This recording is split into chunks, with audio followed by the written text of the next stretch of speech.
Sarah had never felt fear like this before. The ringing that had once filled her home now echoed relentlessly in her head, maddening and inescapable. And though she thought she had escaped, the presence lingered, waiting, lurking just beyond the edges of her awareness.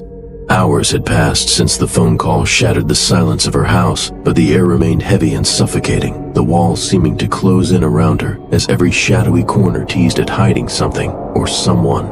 Whispering to herself to get out, Sarah felt no comfort, the house now a claustrophobic cage of creeping darkness.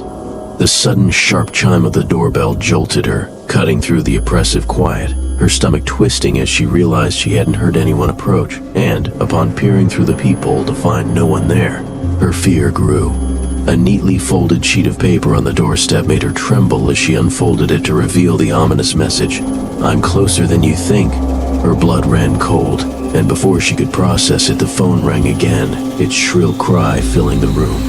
Answering it with a trembling voice, Sarah was met with a flat, emotionless tone that carried chilling weight, warning, "You should have left when you had the chance," as slow footsteps echoed faintly outside her door.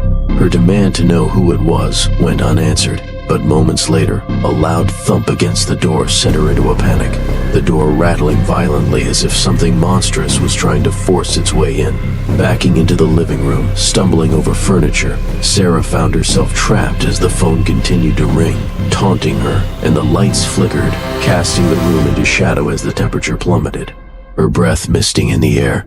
The scratching started again, not from the walls but from within the room itself, and as Sarah spun around in terror, her eyes caught a shadow darker than the rest, humanoid but distorted, moving unnaturally along the walls, following her every move.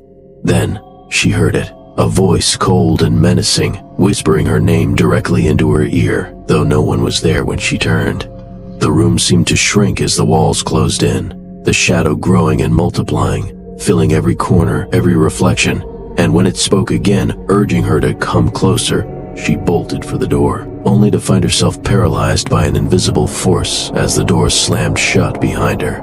The shadows wrapped around her, filling every inch of space, suffocating her. Her scream caught in her throat as the air turned thick, and then the voice came one last time, insistent and chilling, "I've been waiting for you."